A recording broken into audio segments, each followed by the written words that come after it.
Electrochemistry का second lecture number 2 discuss करते हैं। स्टार्ट करते हैं लेक्चर को। अभी तक जो हमने डिस्कस किया है वो एक इंट्रोडक्टरी लेक्चर था। आज मैंने आपको लेक्चर नंबर 1 में जो बताया उस हिसाब से सेक्शन फर्स्ट स्टार्ट करने जा रहे हैं। Section first of the topic that is electrolytic conductance. Electrolytic conductance. चलो बात करते हैं पहले कंडक्टेंस इलेक्ट्रोलाइटिक कंडक्टेंस की। देखिए कंडक्टेंस मतलब इलेक्ट्रॉन का फ्लो और रेजिस्टेंस मतलब इलेक्ट्रॉन की फ्लो का अपोजिशन। ये पता होना चाहिए। कंडक्टेंस मतलब इलेक्ट्रॉन का फ्लो और रेजिस्टेंस मतलब इलेक्ट्रॉन की फ्लो का अपोजिशन। ये दो बातें आपको फिजिक्स में पढ़ी, आपने स्कूल लेवल में डिस्कस की। सबसे पहले मैं क्या करने जा रहा हूं, सब्सटेंस को क्लासिफाई करने जा रहा हूं। जितने भी मेरे सामने सब्सटेंसेस है, मटेरियल है, इसे अलग अलग दो कैटेगरी में क्लासिफाई होगा और हमारे लिए जो इंपॉर्टेंट कैटेगरी है इस टॉपिक की उसे आगे लेके जाते हैं। सही है? तो याद रखिएगा सब्सटेंस को दो कैटेगरी में क्लासिफाई किया जाता है। सब्सटेंस को दो कैटेगरी में क्लासिफाई किया जाता है। एक कंडक्टर, व्हाट कंडक्टर, और दूसरा व्हाट क्या बेटा, इंसुलेटर। इंसुलेटर। हमारे पास जितने भी सब्सटेंसेस है उसे दो कैटेगरी में क्लासिफाई कर सकता है कोई, कंडक्टर्स और इंसुलेटर। कंडक्टर्स सभी के सभी मेटल्स, लेकिन अलॉय नहीं। अलॉय नहीं, याद रखिएगा स्टेनलेस स्टील से करंट पास नहीं होता। मेटल की आवाज नहीं, मतलब दो मेटल मिक्स करके बनाया गया मेटल नहीं, अलॉय नहीं। तो बाकी सब जो मेटल है कंडक्टर का काम करेंगे। सभी आयनिक कंपाउंड्स पानी में डाल दो, करंट क्या करेंगे, सॉलिड स्टेट में नहीं करेंगे। मतलब इनिशियल क्रिस्टल का टुकड़ा लिया आपने, उसे करंट पास कर रहे हो, करंट पास नहीं होगा बेटा, अगर वो प्योर है सॉलिड स्टेट में तो पास नहीं होगा। उसे मेल्ट करो, गर्म करके उसे ज्यादा से ज्यादा हीट करके पूरा उसे लिक्विड बना दो तो आयन सेपरेट हो जाएंगे, क्योंकि आयनिक सब्सटेंस को हीट करने के बाद आयन एक दूसरे से दूर चले जाते हैं और आयन्स बन जाते हैं। अब उससे करंट पास करो, पास होगा। मेरा हर स्टेटमेंट ध्यान से सुनिएगा, हर एक स्टेटमेंट आपके लिए नॉलेज देगा। तो आयनिक कंडक्टर्स आयंस की वजह से कंडक्ट पास होगा और मेटल इलेक्ट्रॉन की वजह से होता है। इंसुलेटर क्या बेटा, इंसुलेटर हमारे पास जितने भी है, हमारे पास जितने भी इंसुलेटर है, plastic best insulator, would dry insulator, समझ में आ रहा है? ये सब इंसुलेटर है। लेकिन याद रखिएगा इन दोनों के बीच, कंडक्टर और इंसुलेटर के बीच और कैटेगरी आती है बेटा, सेमीकंडक्टर। और ये सेमीकंडक्टर बहुत अच्छे से सॉलिड स्टेट में हमने पढ़े हैं, वो लेक्चर मिल जाएगा आपको। नहीं तो सॉलिड आप पढ़ोगे सेमीकंडक्टर, फिजिक्स का टॉपिक पढ़ोगे बेटा। पी टाइप सेमीकंडक्टर क्या होते हैं, एन टाइप सेमीकंडक्टर क्या होते हैं, सेमीकंडक्टर से पी टाइप कैसे बनाया जाए, एन टाइप कैसे बनाया जाए, और उस सेमीकंडक्टर को डोपिंग करके पी टाइप एन टाइप बनाने के बाद डायोड्स कैसे बनाया जाए, ये सॉलिड में निकले ऑलरेडी आपको मिल जाएगा लेक्चर में। तो ये दो कैटेगरी आप सब्सटेंस को क्लासिफाई करेंगे। अब कंडक्टर्स की भी दो कैटेगरी होती है। कंडक्टर्स की भी दो कैटेगरी होती है। एक electronic conductors, what electronic conductors, और दूसरा है आयनिक कंडक्टर्स। दूसरा है आयनिक कंडक्टर्स, इलेक्ट्रॉनिक कंडक्टर्स और आयनिक कंडक्टर्स। बड़ा इंपॉर्टेंट है हमारे लिए, इंपॉर्टेंट है। कैसे देखिएगा, इलेक्ट्रॉनिक कंडक्टर्स को मेटालिक कंडक्टर्स भी कहा जाता है। आपके सामने जितने भी मेटल्स दिख रहे हैं, समझो मैंने एक मेटल जो वायर दी है उसमें वोल्टेज अप्लाई कर रहा हूं, हाई वोल्टेज या लो वोल्टेज, उसमें से इलेक्ट्रॉन फ्लो होंगे तो हाई वोल्टेज से लो वोल्टेज की ओर करंट आएगा। ये तो आप जानते हो। जब भी मैं वायर को वोल्टेज अप्लाई करता हूं तो पॉजिटिव टर्मिनल से नेगेटिव टर्मिनल की ओर करंट जाएगा, लेकिन नेगेटिव टर्मिनल से पॉजिटिव टर्मिनल की ओर इलेक्ट्रॉन जाएंगे। समझ में आ रहा है? कैसे होगा देखिए, ये वायर है, इलेक्ट्रॉन से इसमें और इसे वोल्टेज अप्लाई कर दिया, यहां पे पॉजिटिव टर्मिनल, यहां पे नेगेटिव टर्मिनल अप्लाई कर दिया। तो इलेक्ट्रॉन इस साइड आएंगे अपोजिट चार्ज से और करंट इस साइड जाएगा। तो मुझे बताओ करंट डायरेक्ट करने के खोले करंट बता दे, खोले करंट इलेक्ट्रॉनिक करंट, इसलिए से इलेक्ट्रॉनिक कंडक्टर्स कहेंगे, मेटालिक कंडक्टर्स कहेंगे। डिफाइन कर देता हूं, electronic conductors are those conductors in which current can be radiated with the help of electrons or with the help of free electrons called electronic conductors or metallic conductors। क्यों बोलना metallic, सभी metals category में आते हैं, mercury भी आता है इस कैटेगरी में। समझ में आता है? तो याद रखिएगा इसके बारे में मोस्ट इंपोर्टेंट बात याद रखिएगा, टेंपरेचर बढ़ने से इनकी कंडक्टिविटी कम होती है। मतलब मेटल को आप जब गर्म करोगे ना तब उसकी कंडक्टिविटी कम होती है। पॉइंट याद रखिएगा, क्योंकि यार मैं जो भी पॉइंट बोला इंपॉर्टेंट है। क्यों? Which of the following statement wrong, which of the following statement right, which of the following is correct, which of the following incorrect पूछा जाता है ना, तो पता होना चाहिए। तो जब भी किसी मेटल का वायर का टेंपरेचर आप बढ़ा रहे हो, जब भी किसी मेटल का वायर का आप टेंपरेचर बढ़ा रहे हो, तो याद रखिएगा वायर और मेटल का टेंपरेचर बढ़ाने से उसकी कंडक्टिविटी कम होती है, मतलब करंट कैरिंग कैपेसिटी कम होती है। चलो बात करते हैं आयनिक कंडक्टर्स की। That is most important for us. Ionic conductors जो टॉपिक की ओर ले जाएगा मुझे डिस्कशन के लिए। Ionic conductors are those conductors in which current can carry out, current can be flow with the help of ions, with the help of cations and anions, with the help of cations and anions. Such conductors are called ionic conductors or electrolytic conductors, called ionic conductors or electrolytic conductors। और याद रखिएगा उस substance को कहा जाता है electrolytes. जो भी ये सब्सटेंस होते हैं इस सब्सटेंस को कहा जाता है इलेक्ट्रोलाइट्स। चलो आ गया हमारे इंटरेस्ट के पॉइंट की ओर। तो याद रखिएगा electrolytes is anything which can generate ions in water और बाय मेटल।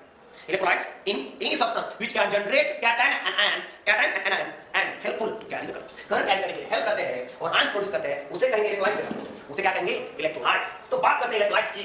इलेक्ट्रोलाइटिक कंडक्टर्स को एग्जांपल दे दो, बता दो कैसे होगा? क्या होगा बेटा? K + Cl- N से होगा क्या? डेफिनेटली होगा। मैग्नीशियम ऑक्साइड डेफिनेटली होगा, Mg++ को माइनस HCl। हां होगा बेटा। HCl से बड़ा मॉलिक्यूल पानी में ऐड करने के बाद आयंस बनाता है, तो पानी में करंट कैरी करेगा। याद रखिएगा जो भी आयंस बनाता है पानी में या मेल्ट करने के बाद, पानी में या मेल्ट करने के बाद तो इलेक्ट्रोलाइट्स, पानी में या मेल्ट करने के बाद जो आयंस बनाएगा वो इलेक्ट्रोलाइट्स। याद रखिएगा। अब आगे जाते हैं आयनिक कंडक्टर्स, इलेक्ट्रोलाइटिक कंडक्टर्स हमारे लिए क्यों इंपॉर्टेंट है। देखिएगा ये सब तो फिजिक्स में पढ़ोगे ना।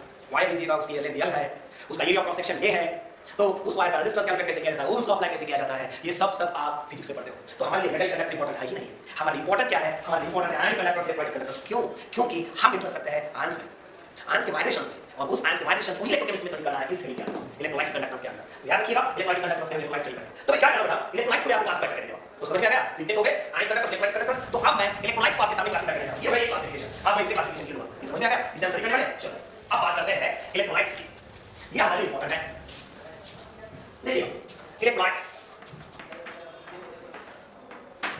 what are electrolytes? The substances which generate ions in water or by heating or by melting, ions produce. Electrolytes are also called ionic substances, ionic substances or ionic solid substances. ठीक है, ये बात इसलिए हम करेंगे। अब देखिएगा electrolytes और ionic substances को हम कैसे क्लासिफाई करेंगे। इसे क्लासिफाई किया जाता है बेसिकली दो कैटेगरी। एक्चुअली ये फैराडे ने स्टडी किया है, अकॉर्डिंग टू माय नॉलेज, जितना मुझे पता है उस बेसिस पे मैं इतना बता सकता हूं। फैराडे ने इलेक्ट्रोलाइट्स को क्लासिफाई किया है। तो इलेक्ट्रोलाइट्स को उसने किस तरह से क्लासिफाई किया है, देखिए electrolytes are two type, one is strong electrolyte, strong electrolytes, another one is weak electrolytes, strong electrolytes or weak electrolytes. तो क्या है strong electrolytes? Strong electrolytes are the substances, strong electrolytes are substances when added in the water, water add करने के बाद ionise 100%, मतलब पूरे पूरे ions बनाएंगे। ऐसा कुछ अनायनाइज नहीं रहेगा, पूरे पूरे आयंस बना देंगे। समझिए आपने 100 मॉलिक्यूल्स डाल दिए तो पूरे पूरे डिसोसिएट हो जाएंगे, डिसोसिएट समझते हैं ना, आयंस बना देंगे। तो उस टाइप को strong electrolytes. Strong electrolytes are those electrolytes which dissociates completely and carries maximum current. ठीक है, स्ट्रॉन्ग इलेक्ट्रोलाइट्स को हम क्या कहेंगे, दे डिसोसिएट्स।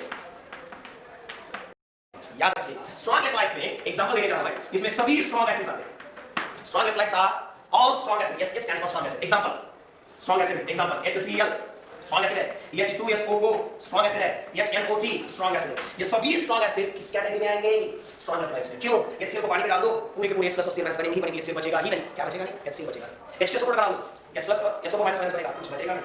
HNO3 डाल दो, H+ और NO3 माइनस आयन बनेगा, कुछ बचेगा तो नहीं ही, 100% ब्रेक हो जाएगा। उस टाइप के इलेक्ट्रोलाइट्स स्ट्रॉन्ग इलेक्ट्रोलाइट्स कहना है, और ये ज्यादा करंट कैरी करते हैं, इसलिए स्ट्रॉन्ग इलेक्ट्रोलाइट कहना है। डेफिनेशन में से बनाइए, स्ट्रॉन्ग इलेक्ट्रोलाइट्स आर दो substances which carries maximum current and dissociates completely by dissociation completely. Strong acid के साथ-साथ स्ट्रॉन्ग बेस इस कैटेगरी में आते हैं। तो मेरा स्ट्रॉन्ग बेस आपको पता है, ये NaOH is strong base, KOH is strong base, ये स्ट्रॉन्ग बेस। फॉर एग्जांपल लेते हैं CSOH इज स्ट्रॉन्ग बेस। इनको पानी में डाल दीजिएगा, इसको अगर पानी में डाल रहे हो तो Na+OH- K+OH- CS+OH- कंप्लीट मिल जाएगी। तो ये सभी के सभी स्ट्रॉन्ग बेस क्या है, स्ट्रॉन्ग इलेक्ट्रोलाइट्स। और अब लास्ट इंपॉर्टेंट है मेरे लिए नंबर 1, नंबर 2, तो देखिएगा salt of strong acid and strong base. तो पहले साल्ट क्या है, साल्ट कैसे बनता है पता है आपको? अगर आपने आयनिक में पढ़ा होगा तो पता ही होगा, अगर नहीं है तो देखिएगा। अगर HCl NaOH के साथ रिएक्ट कर रहे हो आप तो बनेगा क्या बेटा, ये NaCl साल्ट है। तो साल्ट एसिड और बेस के कॉम्बिनेशन से बनता है, और अगर स्ट्रॉन्ग एसिड और स्ट्रॉन्ग बेस कंबाइन होके साल्ट बनेगा तो उस साल्ट को कहेंगे salt of strong acid and strong base. What? Salt of strong acid and strong base. What is it?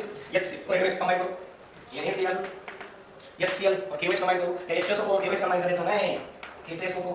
चलिएगा KOH और HNO3 कंबाइन कर देता हूं, KOH H+OH- पानी में देगा और K और NO3- यहां पे लिखूं क्या, KNO3 में देगा। और ये बता दीजिएगा मुझे CSOH + HCl, CSCl समझ रहे ना, HBr भी स्ट्रॉन्ग एसिड में आता है। तो अब मुझे बताइए H2SO4 और CSOH पता कर दिया तो CS2SO4 ये सब हो गए what, salt of strong acid and strong base. ये भी स्ट्रॉन्ग इलेक्ट्रोलाइट कैटेगरी में आते हैं। मैं कैटेगरी क्यों बता रहा हूं, इसको एग्जांपल पूछा जाता है, which of the following strong electrolyte. याद रखिए सभी के सभी strong acid HCl H2SO4 HNO3 HBr HCl को स्ट्रॉन्ग बेस और NaOH KOH CH IOH LiOH नहीं।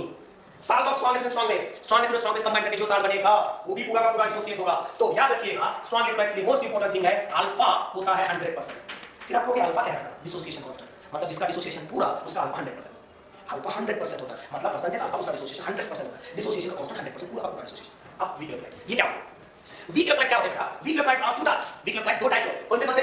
अगेन इसे मैं दो टाइप की जगह ये ही टाइप बताऊंगा, डिसोसिएट इनकम्प्लीटली लिखूंगा। Weak electrolytes dissociate incompletely means they electrolyte dissociate incompletely, यानी कि इनके लिए अल्फा लेस देन 100% होता है, अल्फा लेस देन 100% होता है। याद रखिए मतलब 100% डिसोसिएट होंगे नहीं, उनका डिसोसिएशन पूरा का पूरा होगा नहीं। These are called weak electrolytes. Example और एक बार डेफिनेशन कर देता हूं आपके लिए, weak electrolytes are those electrolytes dissociate incompletely and can minimum current. तो पूरा डिसोसिएट नहीं होंगे तो करंट मिनिमम करेंगे ना, आयन से ज्यादा नहीं बन रहे, समझो पानी में डालने के बाद करंट ज्यादा कैरी करेंगे नहीं करेंगे, मतलब ये वीक कंडक्टर्स होते हैं, इसकी कंडक्टिविटी ज्यादा होती है, इनकी कंडक्टिविटी ज्यादा होती है, इनकी कंडक्टिविटी कम होती है। इनके एग्जांपल्स बताने जा रहा हूं मैं आपको, इनके एग्जांपल्स सभी weak acid, all weak acid. समझ में आ रहा है कौन से वीक एसिड बेटा, ऑल वीक एसिड। CH3COOH ये वीक एसिड याद रखिएगा, CH3COOH weak acid. Organic acid weak acid होते हैं, ऑर्गेनिक केमिस्ट्री के COH ग्रुप वाले एसिड वीक एसिड होते हैं। बेंजोइक एसिड C6H5COOH ये सब वीक एसिड। समझ में आ रहा है, ऑल आर वीक एसिड। उसके बाद वीक बेसेस, ये भी कैटेगरी में आते हैं, सभी वीक बेसेस जो पूरा डिसोसिएट नहीं होते, वीक बेस होते पड़े बेटा, याद लिथियम का हाइड्रोक्साइड, यस आपने पढ़ा है lithium hydroxide weak base. Beryllium hydroxide याद होना चाहिए, लिथियम और बेरिलियम हाइड्रोक्साइड वीक बेसेस होते हैं। मैग्नीशियम का हाइड्रोक्साइड वीक बेस ही होता है। अमोनिया का हाइड्रोक्साइड, अमोनिया पानी में डालने के बाद जो बनता है वो भी वीक एसिड वीक बेस ही है। ये सब weak bases, LiOH, BeOH twice, MgOH twice, NH4OH, all these are weak bases। अब इसके आगे के 3 पॉइंट बहुत इंपॉर्टेंट है, थर्ड, फोर्थ एंड फिफ्थ। ये पॉइंट ये क्या है बताओ। Salt of weak acid and strong base, मतलब कोई भी वीक एसिड ले लो, स्ट्रॉन्ग बेस के साथ कंबाइन करो, जो भी कॉम्बिनेशन से साल्ट बनेगा वो वीक एसिड की कैटेगरी में आएगा, पूरा एसोसिएट होगा। चलो मैं वीक एसिड लेता हूं CH3COOH, स्ट्रॉन्ग बेस ले बेटा NaOH। चल मिक्स कर CH3COOH NaOH, क्या बनेगा? क्या बनेगा? CH3COO माइनस इसमें से प्लस इस OH के साथ कंबाइन हो जाएगा, बचेगा Na। Sodium acetate, salt of weak acid strong base, salt of weak acid strong base. Next salt of strong acid and weak base, strong acid और वीक बेस का साथ, salt of strong acid and week base, ये क्या करते हैं? Salt of strong acid and weak base. चलो strong acid ले लो बेटा, HCl, वीक बेस ले लो NH4 से, इन दोनों का लेना, इन दोनों को HCl प्लस NH4OH क्या होगा? करो दिमाग रिएक्शन, HCl का H प्लस NH4OH का OH माइनस पानी बना देगा और NH4 प्लस और Cl माइनस बचेगा NH4Cl। ये साथ है किसका? स्ट्रॉन्ग एसिड वीक बेस का, ये भी वीक लेवल होगा। और लास्ट कैटेगरी तो आप जान चुके होंगे, वीक एसिड और वीक बेस का साल्ट चलेगा, salt of weak acid and weak base क्या होगा? चल वीक एसिड वीक बेस लेगा तो आएगा CH3COO, ये लाए। चल और CH3COOH उसके साथ मैग्नीशियम हाइड्रोक्साइड रिएक्ट कर दो, इन दोनों को क्या होगा? CH3COO एक बार टॉस Mg। What is this? Magnesium acid, salt of weak acid weak base, ये भी क्या होगे? वीक इलेक्ट्रोलाइट होगी। ये दो पॉइंट्स याद रखिएगा, इस तरीके से हम क्लासिफाई करेंगे। तो इस पॉइंट में हम क्या पढ़ रहे हैं कि स्ट्रॉन्ग इलेक्ट्रोलाइट को वीक इलेक्ट्रोलाइट से डिफरेंशिएट करना है। तो सभी स्ट्रॉन्ग एसिड, स्ट्रॉन्ग बेसेस और salt of strong acid, strong bases और स्ट्रॉन्ग इलेक्ट्रोलाइट पूरे वीक एसिड, पूरे वीक बेस पता होने चाहिए। वीक एसिड और स्ट्रॉन्ग बेस का साथ, वीक एसिड और स्ट्रॉन्ग बेस का साथ, स्ट्रॉन्ग एसिड और वीक बेस का साथ, वीक एसिड और स्ट्रॉन्ग बेस का साथ, ये सभी वीक इलेक्ट्रोलाइट्स होंगे। रहेगा याद, ये सब आएंगे वीक इलेक्ट्रोलाइट्स में और ये सब आएंगे स्ट्रॉन्ग इलेक्ट्रोलाइट्स में। तो याद रखिएगा, कभी-कभी क्वेश्चन आता है which of the following is strong electrolyte, which of the following is weak electrolyte. और कभी-कभी ये भी क्वेश्चन आता है which of the following in water carries maximum electricity, which of the following in water carries minimum electricity. तो एक question कर देता हूं इसके ऊपर, आप बता दीजिएगा मुझे कौन स्ट्रॉन्ग इलेक्ट्रोलाइट और कौन वीक इलेक्ट्रोलाइट। चलो एक क्वेश्चन सिंपल, इसका स्क्रीनशॉट लिया होगा आपने, तो क्वेश्चन ना मैं कुछ आपके सामने सवाल रिप्रेजेंट कर रहा हूं, उसे आपको बताना है उसमें से स्ट्रॉन्ग इलेक्ट्रोलाइट कौन सा है और वीक इलेक्ट्रोलाइट कौन सा है। चलिए classify for example, classify for examples. देखिए क्या क्या साउंड्स में क्लासिफाई करने के लिए। तो एक एग्जांपल समझिएगा, आपके सामने एग्जांपल है ये रहा। तो मुझे बताना है ये स्ट्रॉन्ग एसिड और वीक बेस का है, वीक इलेक्ट्रोलाइट आपको बताना है, समझिए। Number 2 C6H5 COO Na। Number 4 K2 इसे इस तरह से करेंगे CH3COO एक अल्कोहल स्ट्रॉन्ग और बेरिलियम। और नंबर 5 इस कैटेगरी नंबर 5 ले रहा हूं मैं आपको, समझिएगा NH4 Br। नेक्स्ट नंबर 6 में आपको दे रहा हूं, नंबर 6 में देखिएगा कि COOH एक अल्कोहल। नंबर 7 देखिएगा COO एक अल्कोहल, इसके लिए देखिए बेरिलियम। क्लासिफाई करेंगे कौन सा साल्ट स्ट्रॉन्ग एसिड का है, बेस का है, कौन स्ट्रॉन्ग इलेक्ट्रोलाइट वीक इलेक्ट्रोलाइट। देखिए इसे पता करने के लिए कैसे करना है, इससे पानी बनाओ, इससे पानी बनाने के बाद क्या है Li प्लस है Br माइनस करने वाला है, लेकिन पूरा डिसोसिएट होगा नहीं होगा ये पता करने के लिए क्या करिएगा, जो पॉजिटिव चार्ज है उसे Li लगा दीजिएगा और जो नेगेटिव चार्ज है उसे H लगा दीजिएगा Br। तो क्या समझ में आ रहा है, ये वीक एसिड और strong base, weak base strong acid का साल्ट, वीक बेस और strong acid, salt of weak base strong acid. तो क्या होगा वीक इलेक्ट्रोलाइट, मैं डब्ल्यू लिखता हूं, ये होगा वीक इलेक्ट्रोलाइट। चलो आगे का बताते हैं इसे क्या है। CH3COOH के कॉम्बिनेशन से और NaOH के कॉम्बिनेशन से बना हुआ साल्ट किस तरीके से बना हुआ है, वीक एसिड और स्ट्रॉन्ग बेस से बना हुआ है। तो वीक एसिड और स्ट्रॉन्ग बेस से बना है इसलिए वीक इलेक्ट्रोलाइट, समझ गए। नेक्स्ट ये किससे बना है देखिएगा CH3COOH दो मॉलिक्यूल एक साथ और बेरियम हाइड्रोक्साइड। अब ये याद रखिएगा बेरियम हाइड्रोक्साइड तो स्ट्रॉन्ग बेस है, अल्कलाइन अर्थ मेटल का बेरियम हाइड्रोक्साइड स्ट्रॉन्ग बेस है, टॉप टू बॉटम बेसिस की बढ़ती है, बताने की जरूरत नहीं, स्ट्रॉन्ग बेस है। Weak acid that is weak acid strong base, ये हो गया वीक इलेक्ट्रोलाइट। तो सभी वीक इलेक्ट्रोलाइट आ रहे हैं। अब देखिएगा NH4OH एंड HBr इन दोनों ऐड कर दीजिएगा, NH4OH plus HBr, NH4OH weak base, HBr strong acid. तो क्या होगा बेटा, वीक बेस स्ट्रॉन्ग एसिड, ये वीक इलेक्ट्रोलाइट होगा। अब COOH के context oxalic acid, weak acid होता है बेटा, ऑक्सैलिक एसिड। तो ये अगर वीक एसिड है तो वीक इलेक्ट्रोलाइट हो गया, वीक इलेक्ट्रोलाइट। अब आगे और एग्जांपल ऐड करने जा रहा हूं इसमें, वो एग्जांपल आपके लिए समझिएगा, ये HClO4 है और लास्ट एग्जांपल आपके लिए ऐड कर रहा हूं, ये है HBr। चलो एग्जांपल आपके सामने देखो और लास्ट 10 भी लिख लेता हूं, समझिएगा ये लिखिएगा। चलो अब COO एक कंटेक्स्ट किससे बना हुआ है, COOH एक कंटेक्स्ट और BeOH इससे बना हुआ है।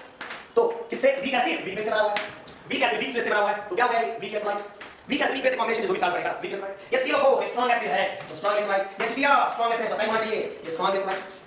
KBr कैसे बना हुआ है, KOH और HBr के कॉम्बिनेशन से बना हुआ है, तो स्ट्रॉन्ग बेस और स्ट्रॉन्ग एसिड से बना हुआ है, यानी कि स्ट्रॉन्ग इलेक्ट्रोलाइट। तो क्वेश्चंस कैसे आते हैं कि कौन वीक इलेक्ट्रोलाइट और कौन स्ट्रॉन्ग इलेक्ट्रोलाइट, इसके क्वेश्चंस आते हैं।